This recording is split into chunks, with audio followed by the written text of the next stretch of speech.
In the heart of India's capital, a city of millions where the noise never sleeps, a different kind of terror crept through the shadows. It wasn't a man, it wasn't a ghost, it was something far more primal. A hyena, wild, vicious, and desperate, had come to Delhi. It was 2005, and in the poorer outskirts of the city, the slums where life was already a daily struggle, reports began to spread. Children missing, people mauled in the night. A beast with glowing eyes haunting the alleyways. At first, no one believed it. Delhi was a city of concrete, traffic, and smog, not a place where wild predators roamed. But the bloodstains and bodies told a different story. The hyena had likely been driven from the wild, forced into human territory by shrinking forests, rising construction, and the endless hunger for land. Now, in the garbage heaps and crumbling ruins of Delhi's forgotten edges, it hunted. Victims were often the most vulnerable: children playing late, workers returning home in the dark, families sleeping outdoors to escape the brutal heat. The hyena was no ordinary scavenger. It attacked with savage strength, tearing flesh, crushing bones, vanishing before anyone could catch it. Terrified locals described it as a ghost beast, something more demon than animal. Some even whispered that it was a shapeshifter or a curse sent to punish the forgotten poor. The fear was real, and it spread faster than the creature itself. As panic gripped the slums, authorities were forced to act. Police patrols increased, hunters were brought in, traps were laid, but the hyena was clever.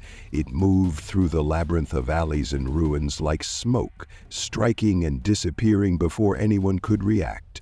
Villagers armed themselves with sticks, knives, and makeshift weapons. Children were locked indoors after sunset.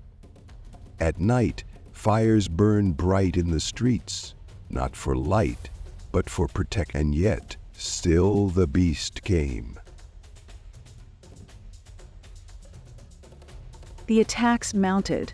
In the span of a few short months, at least 12 children were attacked, with several killed and many others maimed. The brutality of the injuries was horrifying: faces disfigured, limbs broken, flesh torn. Hospitals struggled to save the wounded, families buried their dead in anger and disbelief. For a city that prided itself on modernity and progress, the reality was a brutal reminder.